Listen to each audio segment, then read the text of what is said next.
I've been called an adrenaline junkie or daredevil many times over the years, and I absolutely despise that definition because it shows complete lack of knowledge.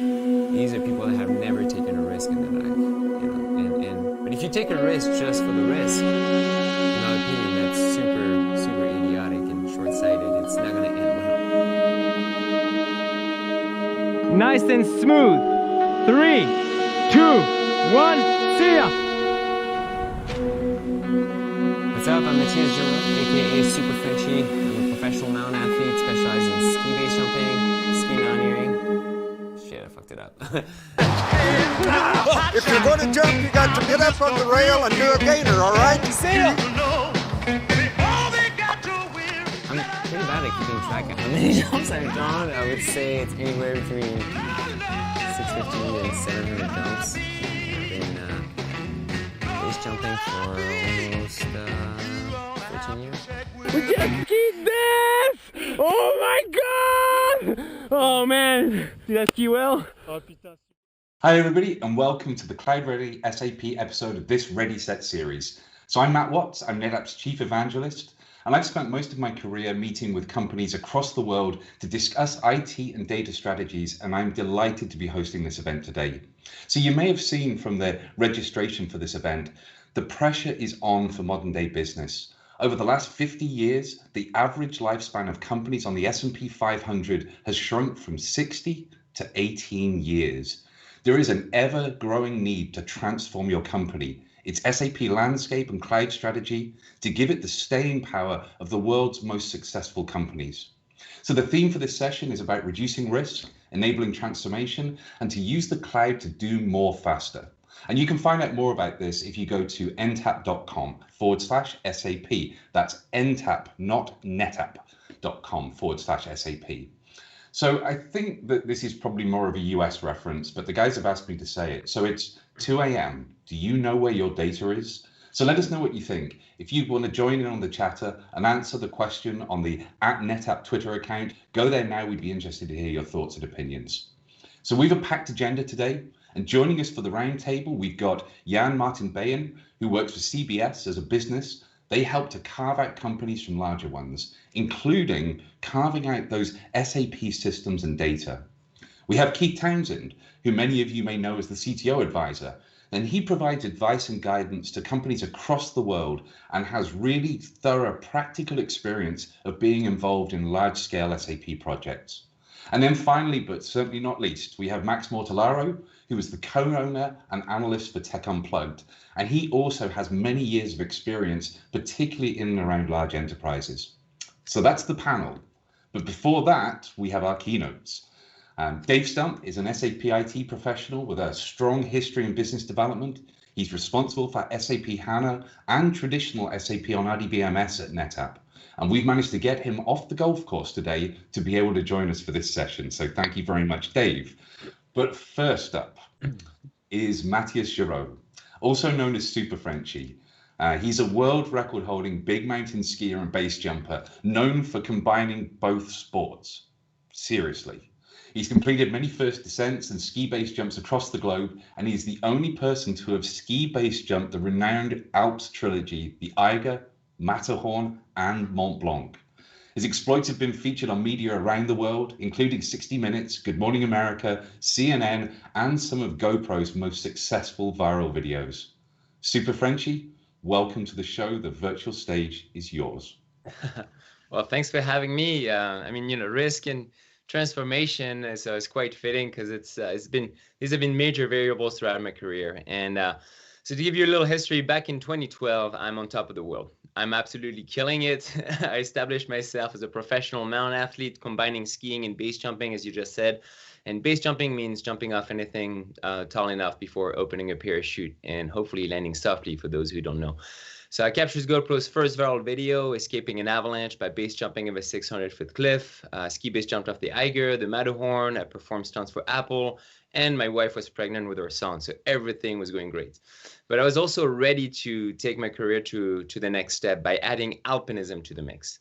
To be honest, getting dropped by helicopters kind of felt like cheating. So in true alpine style, I wanted to earn the descent by climbing to the top first with all my gear. And the ultimate goal was to climb and ski base jump from the summit of Mont Blanc at 15,778 feet. So to practice, I focused on a smaller peak outside of my hometown in the Alps called the Pointe d'Arrot. I climbed the mountain all night, skied the steep face, jumped off the 7-foot cliff, and when I opened my parachute, unfortunately, it opened the wrong direction. So I slammed back into the cliff 4 times in a row. I fought like hell, and I managed to turn around, but unfortunately, I passed out on the parachute from the pain, and then I flew 4,000 feet unconscious, crash landed in a forest, which ripped my parachute, and I fell another 50 feet onto dirt.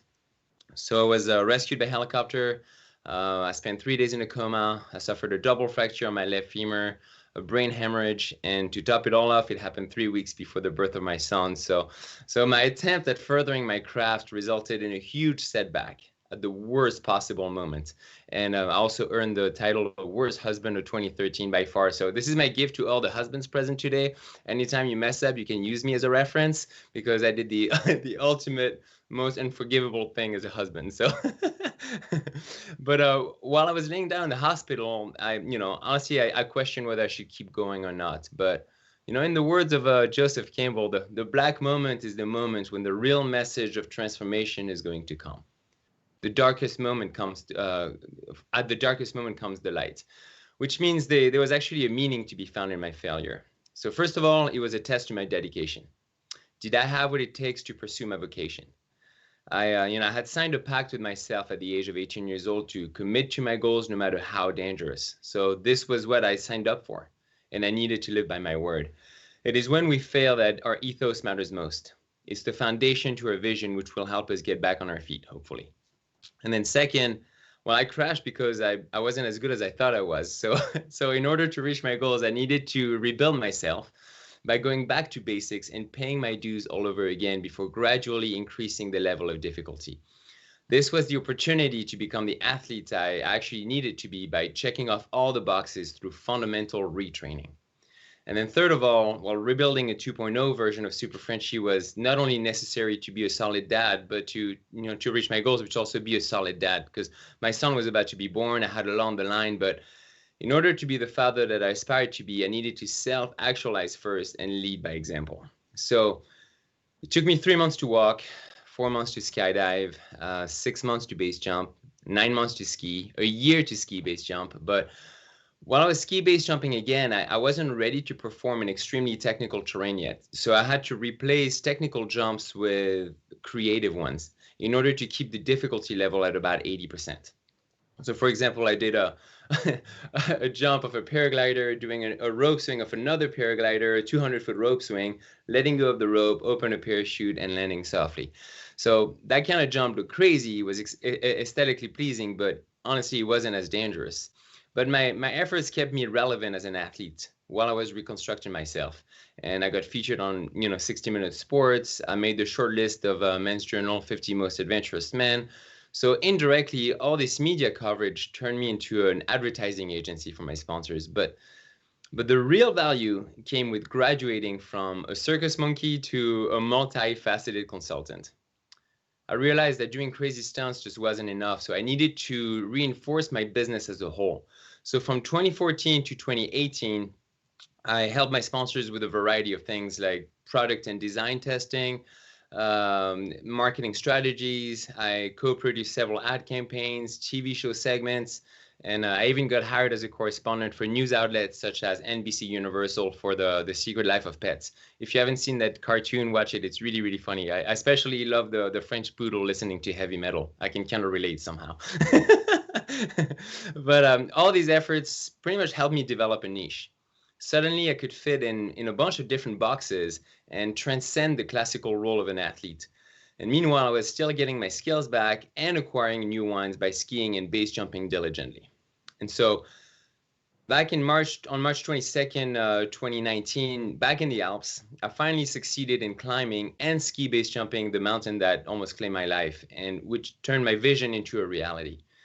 And 3 months later, on June 24th, after 2 days of climbing, I reached the summit of Mont Blanc with 45 pounds of gear and accomplished the first ski base jump from the summit. This jump established the world record of the highest ski base jump, and it also helped me complete the first ski base jump trilogy, the first ski base jumps of the Alps trilogy, Eiger, Matterhorn, Mont Blanc. So you might wonder what kind of lessons I learned along the way through my reconstruction. Through this 6-year reconstruction as an athlete, I live by this motto: success is in the vision, survival is in the details. So here are some of the key lessons that I learned. And there were a bunch, but I try to keep it concise and relevant for you guys right now. So number one is fear is your best friend. We keep hearing, fear is bad or a negative emotion. And I personally don't think there are negative emotions. Emotions just are. And I think fear must be embraced because it is the only emotion that will help you tap into your full potential. I mean, I'm not gonna lie, it's super uncomfortable every time, and I kind of have a love-hate relationship with fear, but it's necessary to let it do its thing because this is how you will, bring the superhero out of you. Number two, a setback is just a reset. I wouldn't have been able to ski base jump from the top of Mont Blanc if I wasn't forced to confront the reality of my failure and, most importantly, transform. I had a lot to learn as a mountaineer, and crashing forced me to become the athlete that I needed to be to reach my goals. And then number three, ethos is everything. Taking risk for risk, in my opinion, is idiotic and short-sighted. So the meaning is the foundation. It will help you commit to your goals. And when you fail, your ethos will help you get back on your feet. So the answer lies in the following question: why do you do what you do?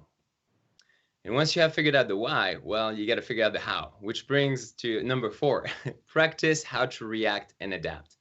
So this one is super important because we're operating in an ever-changing environment. A perfect execution often requires a perfect recovery. So we've got to practice both, a proper execution and a proper recovery. This will make reactions under stress automatic and instinctual. Situational training will help do the right thing under pressure and complete the mission no matter what is thrown at you. It's something that fighter pilots practice all the time with something called chair flying. They sit alone in the dark and they rehearse their flight patterns and emergency procedures. And by doing so, they can prepare themselves for any situation. And then finally, number five, before I jump, I focus on three things and three things only: concentrate, visualize, execute. So I concentrate on my checklist, and I personally like to think of it as a ritual of immersion in the process, and it helps me get my head right every time. Then second, you want to visualize the perfect moves in chronological order. That's super important because we tend to replicate what we envision. I mean, I'm personally a dumb creature of habit, and so I have to picture the right moves in order to do the right moves. If you're skiing down the mountain and you're worried about hitting that tree and you keep staring at that tree, well, you're going to hit that tree. But if you focus on the right line, you will get around that tree and actually tear it up and make it look good. And then finally, just execute. Just do it. Replicate what you just visualized, but always be ready to react and adapt. So after 8 years of preparation and applying this thorough methodology, my transformation enabled me to reach the culmination of my career as a ski mountaineer, but it also helped me broaden my offering as an athlete. So reinforcing my foundation and expanding my expertise enabled me not to only survive, but to also thrive. Scott Bedbury, Nike's advertising director behind the original Just Do It campaign, said it best in my opinion. He said, "A great brand is a story that is never fully told." So the question is, what is your story and how do you tell it? In the end, you're the one in charge of writing it. Nobody else can write it for you. So I highly encourage you to embrace the whole process because this is how we transform. Accept the risk, commit to your goals, and remember, success is in the vision, survival is in the details. So that's my story. Thank you for your attention. That is awesome. Sorry, I was on mute and I was taken aback. Very inspirational for what you've been through and what you were able to overcome. And the transformation, Matt, I just wanted to focus in on one thing, is that setback. You could have went and retreated and went back and became the best dad that anybody ever knew, but you really focused on transforming yourself and preparing and going back at it. So what was it? What was the key that made you do that? Was there something that really flipped the switch to make you really focus in on all the preparation, the pain, and the transforming of your capabilities? Well, I think the switch happened a long time ago. In order to do all this stuff, I had to learn to accept risk, which I did through, my idols and my heroes in mountain sports. But also, back when I was 18 years old is when I made the decision to commit my life to this direction. And it was through a traumatic event, which was unfortunately the suicide of my sister. She jumped out of her apartment window in Paris, and I was 18 years old. I took the responsibility to, call the cops, make the appointment at the mortuary. I also recognized the body, and through this horrible traumatic experience actually came one of the biggest opportunities ever, because I remember being at her funeral and realizing that she didn't have something to live for beyond her pain and suffering, and but I already had that. I had that direction, I was right there, suffering emotionally and physically because I had just blown my knee, but I was still thinking of the next mountain I was going to ski and learning to base jump. I wasn't base jumping at the time. So that's the day I made a pact with myself to pursue my dreams and my vocation no matter what, and have the courage to commit to dangerous endeavors. So it's through a traumatic event, again, I had a sort of cognitive reframing, which gave me the foundation of that. And when I was laying down in the hospital, I reminded myself of that, and my sister as well. My other sister reminded me that, I had crashed, and that was definitely unfortunate, but that I was honoring our sister by living intentionally. So this is why I insist on ethos. It's the foundation. That's great. That's very inspirational, and thank you for sharing that with us all. And we should all be able to pull from that type of inspiration to do what we need to get done in our daily lives, our personal lives, whether they're professional, personal endeavors or not. But I'm here to talk a little bit more, and thank you very much, Matthias. That was a great keynote, and you set me up for a couple things here, and I'm going to use a couple things that you highlighted in my point of view. But the world changes quickly. It changed quickly for Matthias with the crash, and then he had to regroup, and it changes for us, right? Over and over and over again, we're always reinventing ourselves. And that reinvention is a transformation. And primarily in the IT world, it's a transformation of capabilities and skills. And how do we leverage those capabilities and skills to do something better, more efficiently, or from a more autonomous or a more impactful approach. But with SAP, we have the attitude of belts and suspenders. A lot of people like to refer to that, right? Where we're very conservative and we're very risk averse when it comes to SAP because of the higher level of integration and the aspects of how that data, it's all about the data, right? So when I was younger and getting into the business, one of the leaders that I was on a project with, he said, it's all about the testing, stupid.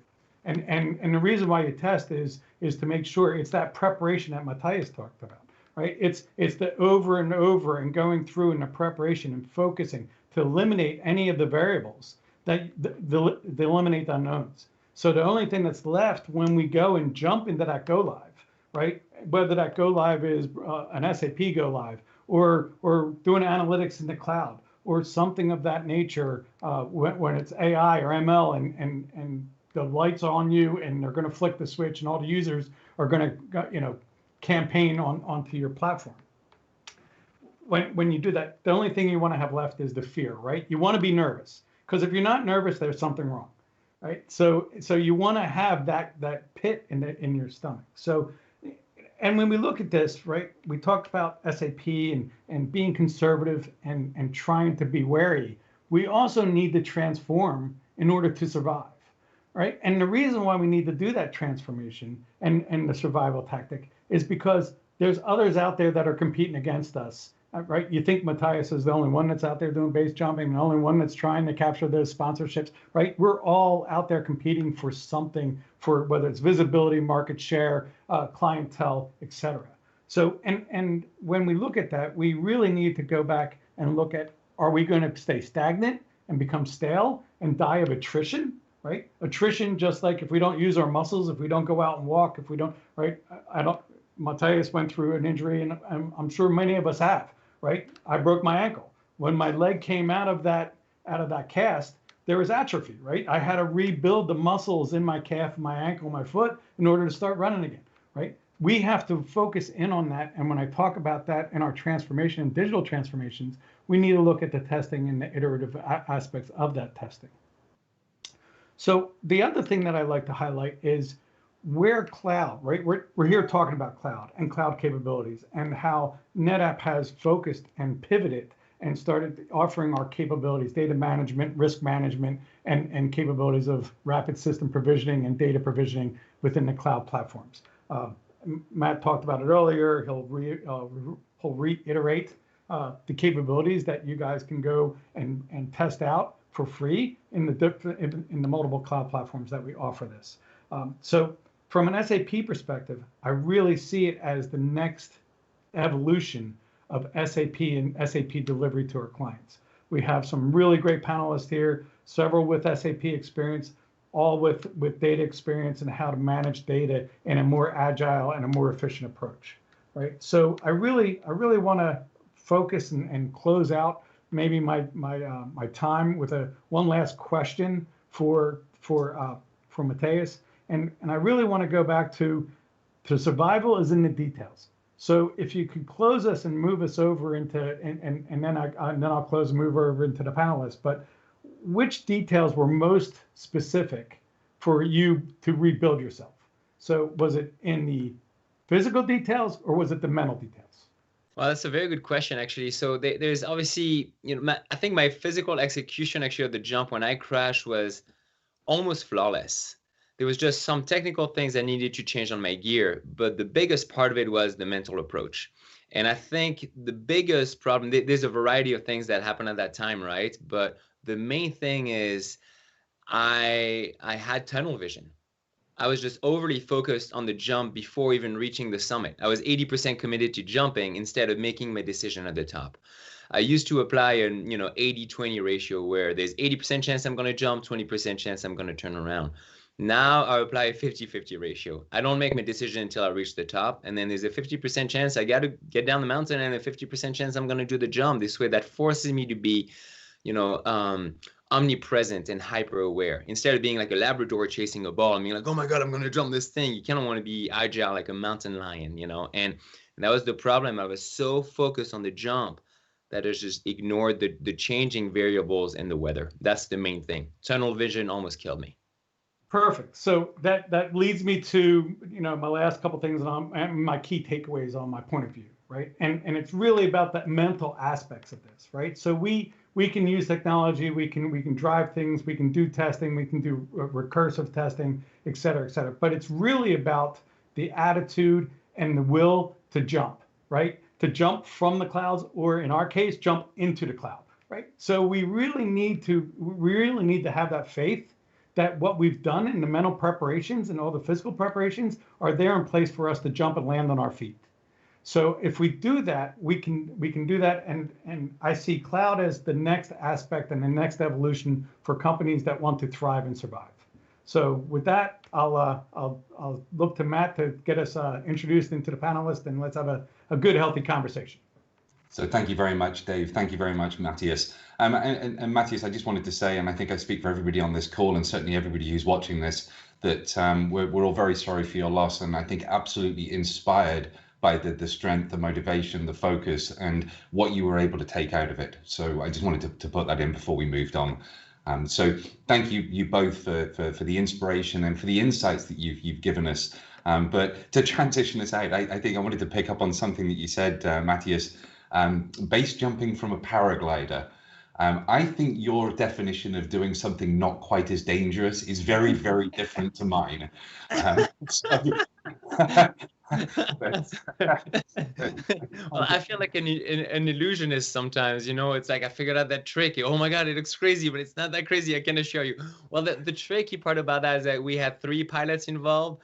So if something went horribly wrong, 3 people would die. But if each and every one of us respected the chain of sequence to be able to do it and have the proper execution, then the risk was very, very, very minimized. So that's fantastic.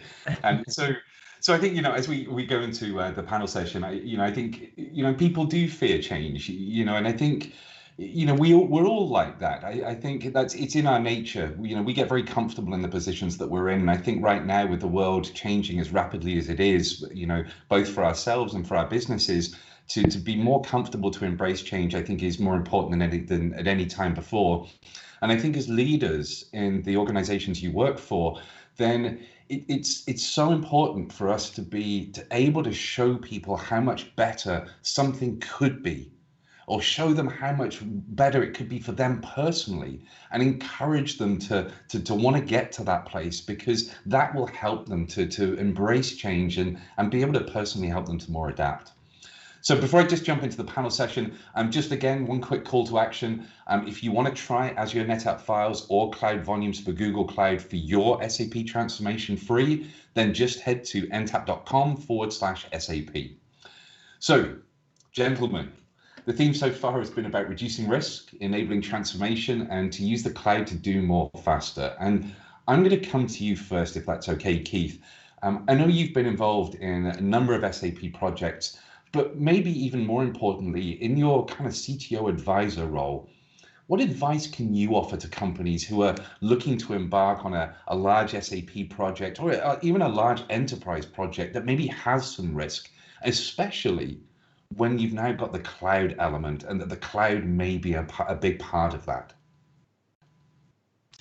So Matt, thanks for the question. I love that you're picking on me first after Matthias and David's excellent analysis in comparison to base jumping and SAP, and just it seems like there's a mismatch of impedance here, that we're talking about SAP and something as extreme as base jumping and paragliding and all these things you don't associate it with risk in SAP. But I think I'm going to beat the same drum that David did, which is it's not, and I love the last part of the question that David asked Matthias, we'll just call him Super Frenchy from this point forward, about having 3 people on this super complex jump from a paraglider, which is crazy on surface. But if you've ever been involved with SAP migration, we're not just talking about going from SAP on a database, a disk-based database to HANA. We're just talking about just going from one version to the next. The stress levels can be so intense. And if you look at what made those processes and migration successful, it's very similar to the approach that you take when you're looking at cloud. Cloud, from a technology perspective, really isn't that much different underneath. SAP does a really great job of ecosystem and packaging up the bits and making the technology itself works. It's depending on the people and processes and changing those people skills and processes to align with this new reality of cloud. Just a simple example is change management. In the SAP landscapes, we're extremely, extremely cautious about maintenance. We can control when we perform maintenance. When you give up your entire SAP landscape, including basis, over to a cloud provider or a service provider, that changes change management. And for SAP implementations, that can be the most disruptive part of it. So my advice to CTOs is that this is not just a technology change. This is more importantly a people and process change. My good friend Max has gone through similar changes in his career, maybe not on the SAP side, but just in general, changing technology and the impact to people and processes, and when it's not done right and when it's done right well in the outcomes. Yeah, absolutely, Keith, you're absolutely correct. And what we see most of the time is people kind of tend to, I don't know if pontificate is the right word, but we kind of tend to talk about technology and say, oh, this thing is complicated, this thing is going to work. What I've found is that technology is never that much a problem, but rather when you work with large organizations, you run usually into 2 people. You run into resistance, friction to change, because people are afraid, right? They are afraid of, it's the fear part that Matthias was telling us about some time ago, right? There's this fear of change of what's going to happen and being extremely cautious, especially when it comes to business critical systems. And the other part is the existing processes. And the way it works, the very well-known picture with a guy with a wheel, a pair of wheels, and the guy with the square wheels, we've always done it that way. And there's this kind of opposition, this kind of fear to change is something really crazy. I think what we see with business critical applications is people are really afraid when things go wrong. That's the case with SAP and all of these systems, which are the kind of the single source of truth in the company. And the chances, it's like the stunt that Matthias was telling us about. The chances that something is going to happen wrong is really, really low if you plan everything properly, if you repeat properly. But if something goes wrong, then the consequences can be devastating. And I think that people are really over-focusing that part. And I would say probably Jan, which is has been for many years into the work of implementing SAP, can tell us about his own experience with that, perhaps. Thank you, Max. Yes, it is that incredible fear, and we deal a lot with M&A work, and especially now with COVID, a lot of people have gone bankrupt, and so organizations are being pulled apart, and a lot of these organizations have SAP, and you have to carve out the data, and usually the people that you're dealing with either organizations are afraid for their job. It's like, am I going to really lose it, et cetera, et cetera. But the important thing in this, and I mean, I'm starting to repeat myself, it is all in the testing. And the beauty of NetApp is that you can do your testing really, really quickly. You can really reset, retest, run it again, and do it again, and very, very quickly. If you've been in the SAP world for a while, in the olden days, to reset a system would be, if you were quick, a day. It's usually like closer to a week. And now you can almost do it instantaneously. And that is the beauty that NetApp brings with these data carve out, whether it is from an existing SAP system into an S4 system or within S4 or what have you. And you're moving to the cloud. So you're moving lots of technology. NetApp can really drive that transformation quickly. And if you can go live quick on a new technology, that is good for your business because you're up and running and you can sell maybe new business lines, or if you go to S4, leverage like AI and machine learning, which can propel your business forward significantly. And yeah, I'm going to jump. Keith, if I could just jump in here real quick, because I'm going to bridge too, because they're on my screen left and right. And it's the people process, right? And the resistance to change. And there's the rapid testing and the rapid provisioning. And I think cloud really brings us together on that piece, because we can use not only the rapid provisioning and the rapid testing in cloud, and it becomes even more economical when we start looking at training and change management. So now what if we could take the same concepts that we used for testing throughout the years and applied them to training? And now I can start doing baseline, and I can give each person their own on-demand training environment to walk through. So now those people that Max talked about that were, hey, this is the way we've always done it, this is the way, you can actually have them go through the business processes over and over and over again to create the comfort level to make it feel like it's the way they've always done it. So we can actually carry the people process along at the same time. So sorry, Keith, I didn't want to step on you. No, David, I wanted to get that tie-in. No, your point is very well taken. I was going to go similar route with development. And if you've ever tried to transform an SAP development process, my blood pressure is just raising thinking about that motion. When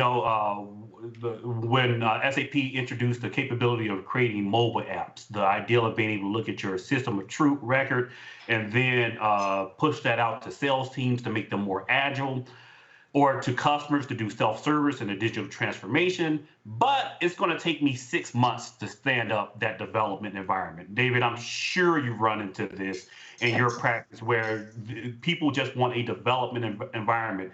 And the 3 to 6 month time that it takes to do that really impacts the ability of the business to be agile and compete. This is real world stuff, and this is why I love SAP. And I just listening to all you talking there, and one of the things that was kind of going through my mind when I think about particularly enterprise applications, people are obviously nervous about the risks involved with doing simple upgrades, doing upgrades, or even doing these kind of major revision changes from SAP to SAP HANA. So you almost look at it and think, is the cloud another risk? But kind of what I'm hearing from what all of you are saying is it is, but actually the opportunities and the rewards that come from that risk actually far outweigh the fact that it might be a risk. Because there's so many benefits to being able to do this. Is that, am I kind of reading the right things there? That's kind of how yes, you are. Yeah, go ahead. You absolutely are. I think that the cloud has gotten a really bad rep early on, like that there were security risks and all this, bad things were going to happen, and when Amazon is down, like the whole world knows about it. But yes, Amazon is down, but have you ever been in a situation where you couldn't turn on Netflix? Remember, Netflix runs on Amazon. And when Amazon is down, Netflix keeps going. So they kind of have figured it out. So, again, it is in that preparation and in understanding what the technology can and can't do, and then act accordingly. And when you do that, you can build a successful business that will beat the pants of your competitors. And I think that is where the cloud, SAP, and NetApp really come together and bring incredible value. I love that you use the example of NetApp and NetApp being mostly available. The one exception is Christmas. I think 2015 was December 2015 was around the time frame. Netflix had a massive outage Christmas Day. Root cause of that change management. Change management between Netflix and Amazon, and them needing to figure that out. But these are SAP experts we're talking about. We are accustomed to this type of meticulous level of detail that Matthias has talked about, and being able to understand when we make a change to a system, we're nervous the day of the change, but we've tested so much, and the cloud gives us that ability. The last SAP migration I was in, I wanted to do a complete end-to-end chain failure test of each individual infrastructure piece, and it was just too cost prohibitive. We couldn't do it in an amount of time. This ability to spin up multiple cloud instances and do this testing, the technical, not just the training side that David talked about, but the technical testing that we need to do to make sure the systems are available, we can even do that even more. We're just limited by budget. So, and I'll jump in here once again, so we talked about the training change management, but there's also the testing aspect where you were just talking about, Keith. And what I've also been able to see, and I think cloud is yet another great avenue to leverage this even more, is the ability to park systems. So where I create a testing instance, right? We talked about how long it would take. So now we can accelerate that, we can provision it, we can get up and running in the testing folks' hands. So I'm going to lean this one into Max, right? So Max, could you just envision the ability to have a system that you ran through to testing and you have your testing results? Now you can disconnect that from the servers. You can keep those data stores online because they're parked in the cloud somewhere. They're not costing me a whole lot of cycles and systems, as in VMs, to run because they're parked in a data container. Now I go and I do that reset, retest, and I might be even able to get further and deeper into the testing routines, into the scenarios, and I might find something else. Now I can go back to that park system to see if it was there during that test. So it's those type of things, I think, from a data aspect perspective of being able to have many versions of the data available to you when you're doing these type of rollouts. Yeah, absolutely. One thing, when we look at the cloud, we tend to think about, it's going to be complicated because we've done things on premises for a long time, and now we need to start building on this platform. It's different and so on. I think that these are details that need to be sorted out. Okay, it's not just details. Okay, it needs to be sorted out, but the advantages it brings are so great that it's really, it will be really unrealistic to not look at what it brings to the table. So what you said just now, David, was absolutely right and great. Another thing as well is coming back to what Jan was saying before about infrastructure. When you build on the cloud, you have this incredible flexibility in deciding what kind of services, solutions you want to build. When you're going for business critical systems, usually you're not doing that like if you're building the next killer application on iOS, right? You're going to have a lot of architects involved. You're going to build on specific portions, specific services in the cloud. It's going to be certified by SAP probably as well, I would expect, right? So you get the advantages of the cloud. You don't get the inconvenience that you would have to run fully on premises in terms of availability of your application, because you're now building on a very huge data center where you get even more resiliency. And if you have a fully on-premises installation and you have only 2, 3, 4 people which are handling that, and for whatever reason nobody's able to get in time to fix the problem, then it's maybe a much bigger disaster. I don't know what you think about it, Jan, by the way. No, I agree with you. The flexibility is a big deal. A couple of years ago, I was working with a large pharmaceutical company, and we wanted to upgrade SAP.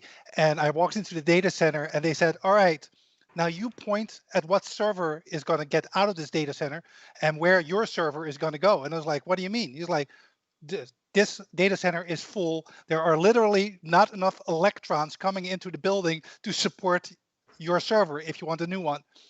That scenario does not exist in a cloud solution. It is almost unlimited. It's like, you need a new server, you spin it up. You don't want it anymore, you take it down. It brings that flexibility that is totally unknown really in an on-prem environment. We haven't even hit the concept of cost. You know what? I spent on average $20,000 per SAP node and sure, you can do some of this stuff for virtualization, et cetera, but as you and Max have pointed out, Jan, I don't have a spare 24 terabyte bare metal instance sitting around the data center that I can load balance or share between 3 or 4 different development teams, et cetera. I can take that idea of parking workloads that David talked about and leverage from an economic and scale perspective the power of cloud. Let me just jump in a second because I want to bring Matthias in on this. So in the amazing what we get excited about, Matthias, we're talking about SAP upgrades in the cloud. That's our world. That's exciting for us. Right? I'm learning a ton, and I love clouds personally. I kind of wanted to come back to you because I know it's kind of cheesy to sort of try and compare and contrast, but I think the reality is as we think about what our customers are trying to do, this big transformations they're going through from one generations of systems to the next, go from on-premises to the cloud. This is a massive change. This is like you jumping off a paraglider to being able to get comfortable to do that next kind of ski base jump. So how much planning goes into this? From your perspective, there must be a lot of kind of planning and thought that goes into how do I take out all the variables that allow me to get to this new thing that I want to do. As an outsider with a different perspective, what does that mean? What does that feel like? Well, first of all, what we don't see in the videos is you see the guy jumping off a cliff, right? Like, oh, that's crazy. But what you don't see is all the teamwork behind it. Because, in order to do the paragliding jump that we did with the rope swing, my friend that I was jumping from was a civil engineer. So he figured out the whole rope system and the attachment points. And so we had to fully have trust in each other's expertise in order to stay safe and really accomplish our goal, right? And there were so many variables, from the weather being right, the gear being righted properly, coordinating the team, have the right people on the ground. So for the paragliding stung to 2 years to plan. And the Mont Blanc jump took 8 years to be able to have the correct weather window. So just to have the right environment to implement it, we had to wait 8 years. But during these 8 years, I trained every year like it was going to happen, so I could be physically ready. And then also coordinated with my team in the Alps, the guys and all that, so we could, organize our adventure or our stunt or whatever ambitious project. But the main thing from the Mont Blanc jump that I loved is it was a huge emotional roller coaster for me. I mean, I went from being pale and nauseous to feeling, you know, conquerors and like, yeah, I'm gonna do this. But it's the guide Alex is really the person I owe this project to, because you know, when you have the vision, you're the CEO. But a lot of the time, you kind of have to take the back seat a little bit and let the COO take over and be the project leader, you know? So I was the vision, but I couldn't have done that project without Alex. He helped me get in the right mindset. I could focus only on climbing and skiing. It took care of all the safety. So having this, I don't want to say even delegation, but sharing that project together and each pillars that are foundational to a successful execution was very important. And that was probably the most actually beautiful part of this stunt. I don't want to say stunt because it just, you know, devalues the whole experience, but the whole project was beautiful, not just on a personal level. It was because of the connection. You know, solo mountaineering is selfish. Doing it with other people is how you amplify the experience. That's brilliant. We're gonna go with the term. It was a feat. Was a feat. Yes. But like to tag on to that, like, because in SAP migration, whether you go to S/4HANA or whatever, basically it's open heart surgery. And there are a lot of moving parts, both from an infrastructure part. There's a data transformation that takes place. There's changes in the business, et cetera, et cetera. So you don't give this kind of stuff to somebody right off the street. You know, for open heart surgery, you want to have a heart surgeon that has done this a few times, and you want his team, his nurses and what have you, anesthesiologists, all to be experts in their team. And I think that's why it is so nerve-wracking, because usually an organization doesn't do this. A heart surgeon does heart surgery. That's what he's good at. Like, you are good at base jumping. If I would do it, that would not end well. And so in a similar fashion, when you do these SAP transformations, bring in experts that know how to do this, whether it's the CBSs, the NetApps, the cloud providers, or whatever other way you're going. And by building that team, you will basically ensure that the team leads will control what they can control in their area of expertise, and will deliver a successful project at the end. Perfect. So just like Matthias hires pilots and weather people and geo analysis for where to jump off the Mont Blanc and et cetera, right? That type of stuff. He didn't try to do it all himself. So for our audience, just before we carry on with the rest of the interview, I just got another question for the audience. So, you know, we'd like to know a little bit about, you know, what's the primary driver for your data strategy? So again, it's an opportunity to head to the NetApp Twitter account and give us some feedback. Let us know what's kind of driving your data strategy. So sorry to interrupt you guys, but I wanted to make sure that we engage the audience on Twitter and other things as well. And I'm going to ask the slightly awkward question, and I'm going to... And who am I going to start with? Eeny, meeny, miny, Max. So, Max, you could. So the slightly awkward question is, and I'm not asking you to go into specifics, but when we learn that the best lessons is often when something goes wrong, and I just wondered if you could share if there's something that you can think of where things didn't go quite as you'd planned. And what you sort of learned from that, what you took away from that, you know, something that kind of stuck with you because of that. And if you haven't got something straight in your mind, because I've put you on the spot, we'll go then to Keith. Funnily enough, I was thinking, you know, about working under pressure, because we were talking about that with Matthias before the stream actually started. And one thing which I remembered is, you know, when something wrong happens.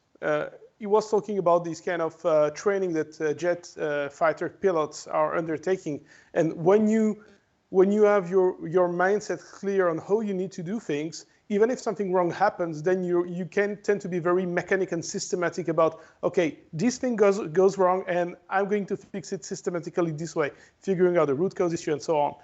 Well, there's been some several, let's say, things which went wrong. I mean, in my career, obviously, I would be a liar if I said that things have gone well. But I remember one which was a pretty simple change in this sphere. You have this management network, and we just needed to change the Ethernet card for whatever reason. I can't remember now. But anyways, it's supposed to be a change which takes less than a second. It's supposed to be something which goes perfectly fine.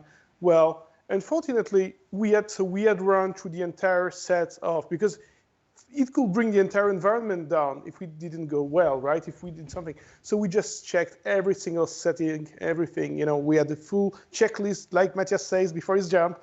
And we were like, okay, this thing is checked properly. The vendor confirmed it's all right. So let's go, let's do it. And of course we say, yeah, we know it's such a minor impact change that we can do it during business hours. So we made the changes, and it didn't last 16 seconds until we started getting calls from all over the place that the file server is down, that this thing is not working, etc. So we rushed to the data center, and of course all of the VMs were restarted for whatever reason.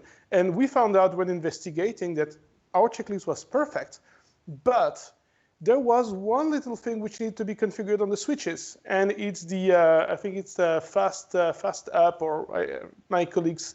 I'm not a networking guy, and some guys know about that, right? But there's a setting which you put on the switches which allows the switch to come up fast, and that thing was not enabled by default on the switches. I think it's fast port, and because of that, it triggered an isolation response, and it brought all the VMs down, because there was yet another setting in the isolation. And so that's the typical thing, you can be as meticulous as you want, sometimes you forget something. So here's for one awkward failure. Thank you. I'm not actually going to put everybody else on the spot. Oh, good. Specifically for you, so I'm kind of glad you answered it. I want to kind of come back to Keith, because I've only heard from you a couple of times, and I'd like to get some more thoughts from you. The thought that goes through my mind is, if we look at the sort of the more traditional, the large enterprise workloads, whether that's an SAP or an Oracle, I think there's been a view up until now as to, let's look at the cloud for all the other things to begin with. And then, maybe this is something that we'll get to. Are we starting to see that change now? Are the SAPs, because of HANA, or the Oracles, are we now starting to see people go, actually, everything else worked out pretty well? Maybe this is the opportunity. Is that groundswell for the cloud starting? So I think we're enterprises and we move slow. There's going to take pandemic level events for us to move faster, and we have. A great example of that is VDI. 2020 is finally the year of VDI. But an important lesson that we learned from that is that we can't change our people or our processes fast enough to accommodate the massive demand. So what enterprises, CTOs, my customers, have realized in this pandemic response is that the cloud is a really great extension of your data center. Some of the things that NetApp has been preaching about data fabric and hybrid, I like to use the term hybridity, extending your on-premises operations into the public cloud. We see this with consistently with a VMware strategy of taking your VMware instances and moving or extending them to the public cloud so that you can give this burst type capability, specifically in this use case for VDI. We've talked a lot about SAP, and now you brought up, some of the Oracle instances. We worked with Oracle to do a lot of this type of testing of extending our data center operations into the public cloud. Ironically, the biggest stumbling block isn't networking. It isn't having enough CPU cores. In the Oracle instance, I have 52 cores on bare metal, and AWS, I can get 32 cores. It's not the physical constraints, but storage. And this is not an ad for NetApp or one of these. It's just the real challenge. The real challenge is, how do I get my storage? Data has gravity, but these compute services, the ability to use SAP next to TensorFlow in Google's cloud, but I need to get my data close to these resources that I can't move on-prem, become the real challenge and stumbling block. So what I'm seeing are customers finally waking up to this story around data and how do I move data, because I don't have a choice anymore. How do I move data closest to these cloud services that I want to utilize? And once you couple in the complexity of a SAP HANA, which is an in-memory database, et cetera, you really need advanced tooling to realize these visions. Yeah, Jan, I noticed you kind of nodding away. I wouldn't mind your thoughts on that as well, if you've got something to share, please. Yeah. CBS is in the data business and the data migration business. And yes, that observation is like, how do I get my data as close to that compute is a challenge. It sounds obvious. It's like, yeah, I mean, I look at my PC, the CPU is there and the disk drive is there. Well, if you are in a cloud environment, that might not be totally obvious. So it's a very, very good observation and something you really need to think about when you design and architect your solutions in the cloud. It's again, these things are not something you do on a rainy Sunday afternoon because you have nothing better to do. This takes planning, just like Matthias is like, some of these things takes 8 years to plan. With SAP, it takes planning, it takes testing, and then when you do it, you will deliver successfully. That's great. Dave? I'm gonna jump in here real quick. One of my key things, and people get tired of hearing me say it, is the flexibility and adaptability equals acceleration. And the key to flexibility, and when we for decades have been creating an abstraction of containers away from the physical element called a disk drive. Well, now in cloud, and when we moved that concept into cloud, we've done it with data services. And what I mean by that is they're a PaaS capability, platform as a service. So while you're still using that service, I can adjust the back end underneath through the normal cloud provisioning tools and increase the quality of service, as in you can have a better latency, or I can even dial back the latency and drop down the amount of cost of that disk. Because there's different tiers of disk. The faster, the lower latency, Keith knows this, right? The faster, better, more expensive is going to cost me on an ongoing basis. And when you're talking about cloud, that's a recurring cost over and over and over again, every month, every year. So if I can start doing things like tiering data automatically via PaaS capabilities, those type of things really, really change the game. It's game changers for when I'm managing my SAP environment. So I can't do that so easily when I'm building the infrastructure on a premise, right? I can do a certain amount of that. I can do data tiering, but I still have to have all of that platform there to move it around. Where in the cloud, I'm renting it, right? And I'm pushing it where I need it. David hit on an extremely important point. I know companies that went all in on a cloud, SAP in the cloud, and people got fired. And this is the fear that we have when we talk about taking something like a SAP and putting it in the public cloud. And they didn't get fired because it didn't work. It worked fine because the underlying technology is fine. They got killed on cost. They tripled the data center cost related to running SAP. So it behooves us to take a hybrid approach to something like a SAP, being able to use the public cloud for what it's really great for, which is elasticity and the agility. So having my, maybe taking an approach where I have production on-prem, but these super fast workloads that have a short life cycle that I need to spin up, spin down. Why would I want to do that on-prem? I'm not good at that. I'm a SAP basis guy, not me, but my team. And we're not good at spinning stuff up and down. We're good at bringing it up, keeping it up, and making sure it runs forever. Public cloud is not just that. It's the ability to be elastic in your approach to the business and your approach to technical operations. And this is where the people and process comes in. This is where you need to get help because we have, as Max and Matthias has said, when we have tunnel vision and we don't see that the change on the switch needs to happen, or that there's this technical thing that's just out of my realm when it comes to the parachute that I could never know. We need these external inputs to help us as we guide to using even our dev and test workloads in the public cloud. I'm just going to say Keith is a brother from a different mother. So he uses agility, flexibility, scalability. Max, you're on mute, so you need to come back in off of mute. Yeah, sorry for that, of course. That has to happen, right? So what I wanted to say on top of what Keith was saying is that beyond even the technology aspect and building back on the process stuff, if you have some transient workloads that you need to somehow support, doing that on premises is extremely difficult because of all the burden of procurement. If you procure, let's say, standardized, commoditized infrastructure, the cycle usually is 5 to 6 weeks to get something on site. If you get something which is customized for SAP, I suppose it's going to be maybe, 8 weeks, maybe more? It really depends. Up to 3 months. Yeah. So that's also one thing which plays when we talk about this, the competition, staying ahead of the competition and making sure that we have this agility. Then that's another aspect. It's a side effect, but it's also an important one. Absolutely.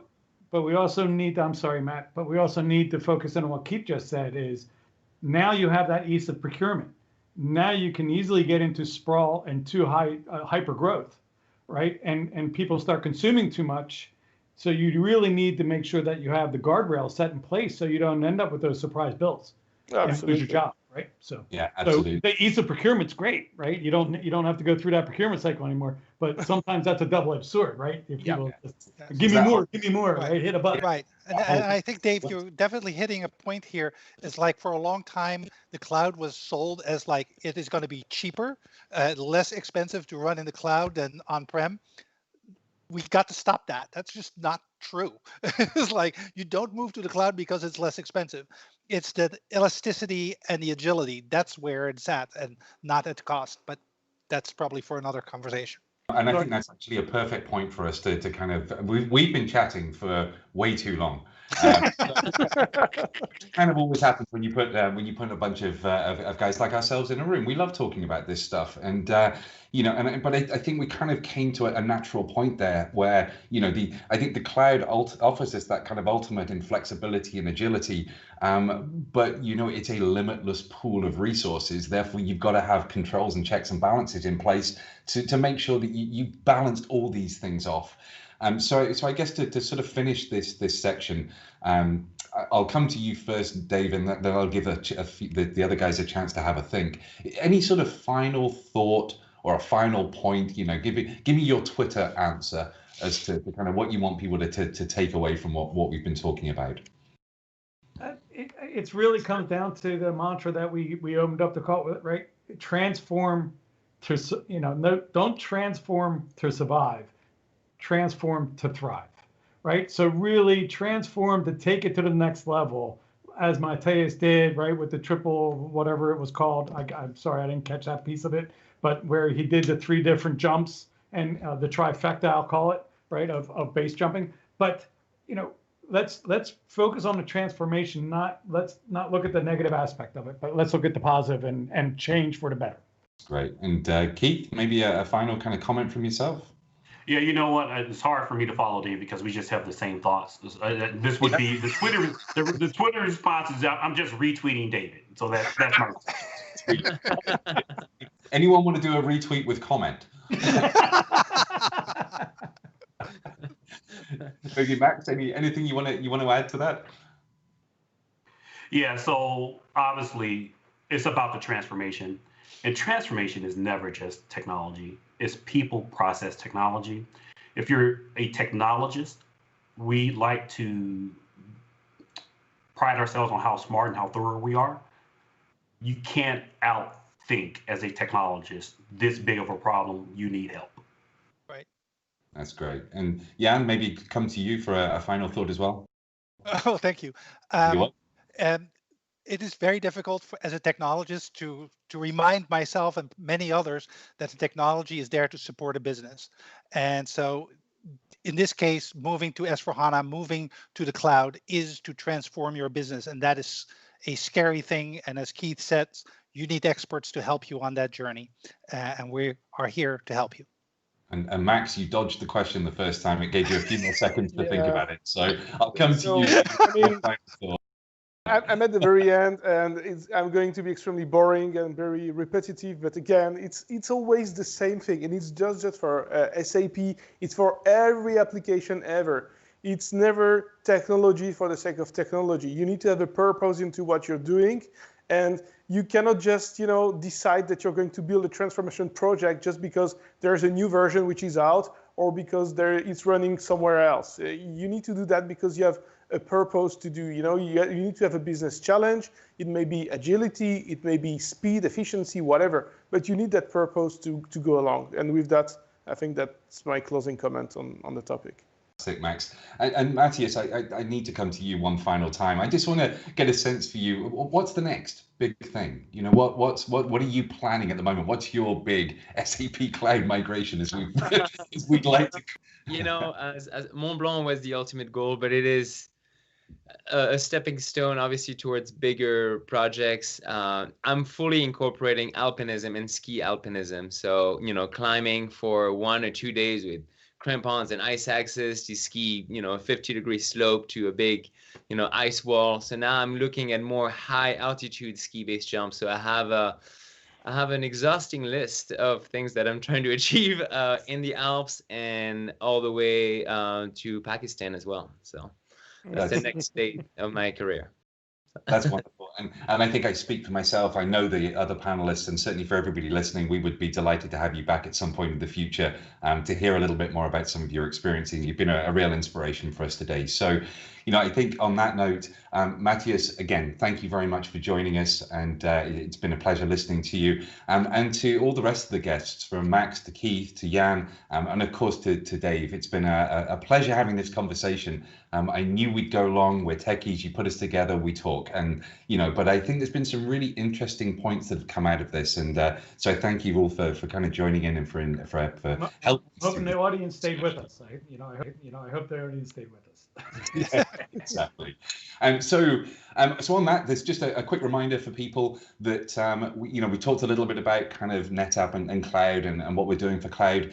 If anybody wants to try NetApp Azure NetApp files or Cloud Volumes for Google Cloud for your SAP transformation, it's free today. Just head to ntap.com/SAP. So again, my thanks to everybody, to the panelists, to the two people who gave the keynotes, Matthias and Dave. It's been a delight being able to host this as my first Ready Set podcast. So on that note, thank you once again. And to everybody who's been listening, thank you and stay safe. Okay. Cheers. Bye-bye. Bye.